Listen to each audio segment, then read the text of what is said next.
Os próximos clérigos que eu vou falar são esses, são os sumos sacerdotes. Note que eles têm o desenho dos insumos sobre as cabeças: caça e pesca, frutas e ervas, água potável e milho e cereais. Mesma coisa, caça e pesca, frutas e ervas, água potável e milho e cereais. Caça e pesca, frutas e ervas, água potável e milho e cereais. Caça e pesca, frutas e ervas, água potável e milho e cereais. Assim como os xamãs feiticeiros, eles também têm 3 amuletos de proteção. Começam com 3 e conforme eles forem perdendo, 2 e depois 1. Se o sumo sacerdote for morto em batalha, porque eles saem para a batalha através daquela autorização do amuleto de guerra, do xamã feiticeiro, através do amuleto de guerra que eu mencionei no vídeo anterior. Essas peças são as únicas que irão se deslocar das casas internas, santuários, para as casas externas, entrepostos, que irão para as batalhas, diretamente para as batalhas. A influência do sumo sacerdote é apenas indireta, de defesa. Os xamãs feiticeiros têm influência também indireta de defesa, e os sacerdotes, que eu vou explicar nos próximos vídeos, ou no próximo vídeo, não sei ainda quantos eu gravarei sobre, mas são os próximos clérigos que eu irei explicar. Então, eles também não saem, só que eles têm participação indireta, só que atacando, mas não saem dos santuários.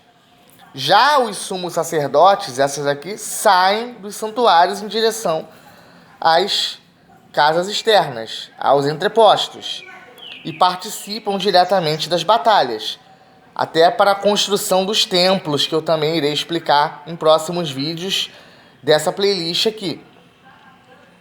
A carta combate que está diretamente ligada, geralmente diretamente ligada a essas peças, são as cartas combate lança. E elas trazem 2 propriedades, cartas lança, elas trazem 2 propriedades interessantes. Quando eu for gravar vídeo para essa playlist sobre as cartas combate, eu mencionarei essas propriedades que elas trazem. Só que o sumo sacerdote, ou os sumos sacerdotes, eles também têm, assim como o xamã feiticeiro, uma propriedade de imunização. Só que ao contrário do xamã feiticeiro, que a imunização é geral, a imunização dos sumos sacerdotes é uma imunização local. Ele imuniza apenas o entreposto ao qual ele está posicionado. Os demais não. Exemplo, o sumo sacerdote do Frutas e Ervas da tribo Malaicanos está posicionado em um entreposto. Ele não vai para santuário, ele sai do santuário e vai para o entreposto. Só o entreposto do insumo dele. Eu não posso pegar o sumo sacerdote do Frutas e Ervas e colocar no entreposto de água potável, ou de caça e pesca, ou de milho e cereais. Não. O sumo sacerdote só se desloca entre os entrepostos de seu próprio insumo. Aí, através daquela autorização lá do amuleto de guerra, o jogador deslocou o sumo sacerdote do Frutas e Ervas malaicano para os entrepostos, entre os entrepostos, frutas e ervas. Essa imunização do sumo sacerdote será local. Ele só poderá imunizar o entreposto ao qual ele estiver posicionado. Os outros não, mas aquele em que ele está, ele não pode ser atacado. Não pode ser atacado por guerreiros.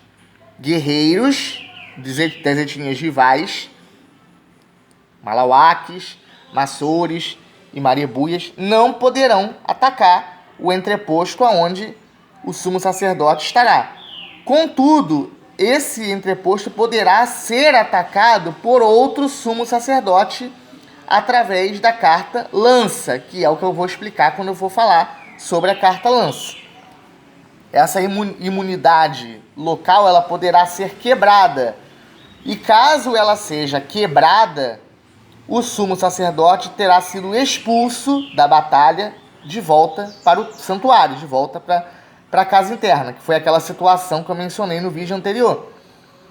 Mas isso vai ficar melhor explicitado quando eu falar sobre a carta lança, que é ela que proporciona isso. Mas o que eu quero explicar aqui, a imunização do xamã feiticeiro é geral. A imunização do sumo sacerdote é local. Essa é a diferença entre eles. Ambos têm imunização. Só que a imunização do sumo sacerdote ela é mais fraca, digamos assim, né? Em última análise, do que a imunização do xamã feiticeiro. A imunização do xamã feiticeiro é mais forte. Ela abrange todas as cartas entrepostas. Já a imunização do sumo sacerdote é local. Ela abrange só a carta onde ele está posicionado. As demais não. Esses tiles são os tiles de marcação de conquistas através das batalhas dos sumos sacerdotes. São eles que irão marcar as cartas que terão sido utilizadas para as construções dos templos, que são esses tiles na cor preta, e os coloridos serão os tiles que marcarão as cartas que só contarão pontos de vitória, que não terão sido utilizadas para a construção dos templos. Se o sumo sacerdote morrer em batalha e as cartas que forem conquistadas antes do templo ser construído por ele, porque cada sumo sacerdote tem que ter a missão de construir o seu próprio templo do seu próprio insumo. Os sumos sacerdotes eles podem entrar em cooperação. Por exemplo, o sumo sacerdote do água potável pode conquistar cartas de insumo, sei lá, do milho e cereais, ou do frutas e ervas, ou do caça e pesca. Eles podem, entre si, da mesma etnia, conquistar cartas um dos insumos do outro, para se auxiliarem na construção dos templos. Porém, se o sumo sacerdote for morto antes de construir o templo, aquele sumo sacerdote de outro insumo que conquistar uma carta daquele insumo que o sumo sacerdote morreu em batalha, a carta deverá ser marcada como conquista e não para a construção do templo. O sumo sacerdote do água potável não poderá construir o templo dos demais insumos, só o dele. Ele poderá auxiliar os demais sumos sacerdotes a construírem os seus próprios templos, mas desde que eles estejam vivos. O sumo sacerdote do frutas e ervas morreu em batalha durante os combates. Ele construiu o templo? Ah, não construiu o templo ainda não. Construiu só o primeiro e o segundo pavimento. Faltou o terceiro pavimento. Ele morreu em batalha. Aí o sumo sacerdote do água potável conquistou um entreposto, frutas e ervas. Essa carta vai poder ser marcada com esse tile preto para construção de templo? Não. Ela vai ter que ser marcada com esse tile colorido, amarelo, que será o tile de conquista.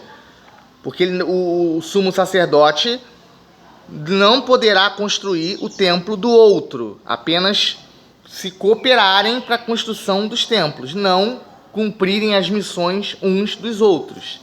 As cartas que forem utilizadas para a construção dos templos deverão ser marcadas com esse tile maior, preto. Esse tile maior preto.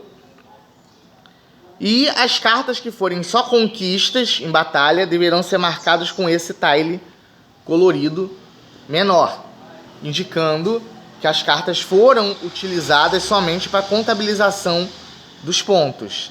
E esses tiles pretos inativarão as cartas utilizadas para pontuação. Aí o que vai valer ponto para contagem de pontos são os templos, os pavimentos dos templos que tiverem porventura sido construídos.